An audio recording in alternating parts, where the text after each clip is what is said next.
So ఈ మాట రఘుకుల రీతి సదాచలి ఆయే ప్రాణజాయ పరి వచనన జాయే అనే ఈ స్లోగన్ ఏదైతే ఉందో చాలా మన హిందీ సాంగ్స్లో మనం విని ఉంటాం. దీని మీనింగ్ ఏంటంటే రఘుకుల్ అనేది రాముల వారి వంశం.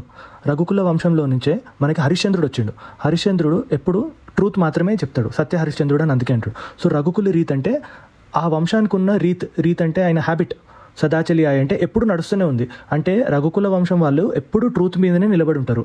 ప్రాణజాయ పరి వచనన జాయ అంటే ప్రాణం పోతే పోయింది, కానీ ఇచ్చిన మాట మాత్రం తప్పకుండా నిలబడి ఉండాలి. ఇప్పుడు మొత్తం రామాయణం కూడా ఈ స్లోగన్ పైన నడుస్తుంది. దశరథుడు రాముడు వాళ్ళ డాడీ ఒక ప్రామిస్ ఇస్తాడు, నీకు 2 విషెస్ ఇస్తున్నాను కైకేయికి, అదే రాముడు వాళ్ళ స్టెప్ మదర్కి. సో ఆ మాట నిలబెట్టడానికే కదా ఇప్పుడు రాముడు మొత్తము ఈ అజ్ఞాతవాసంకి వెళ్ళి ఇదన్నీ కష్టాలు పడాల్సి వచ్చింది. సో ఈ మాటకి అంత మీనింగ్ ఉందన్నమాట. ఇంకో చిన్న బ్యాక్ స్టోరీ కూడా ఉంది యాక్చువల్లీ. విభీషణుడు రావణాసుడు వాళ్ళ తమ్ముడు రామునికి వచ్చి హెల్ప్ చేస్తా, నీకు ఇంటర్నల్ ఇన్ఫర్మేషన్ ఇస్తా, మీకు సీతమ్మ దొరికేటట్టు చేస్తాను అన్నప్పుడు రాముడు ఒక వరం ఇస్తాడు. ఏవని? విభీషణ్కి.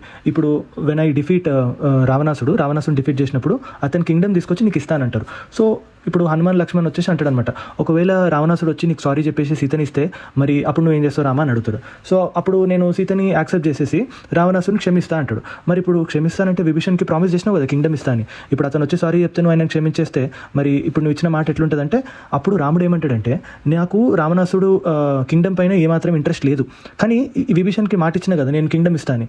సో ఇన్స్టెడ్ ఆఫ్ రావణాసుడు కింగ్డమ్ నేను నా కింగ్డమ్ అయోధ్యని విభీషణ్కి ఇస్తా అని చెప్తాడు. సో ఇప్పుడు మనం అర్థం చేసుకోవచ్చు, ప్రాణ జాయ లేకిన్ వచనన్న జాయ, ఇచ్చిన మాట మీద అంత స్ట్రిక్ట్గా నిలబడతాడు రాముడు.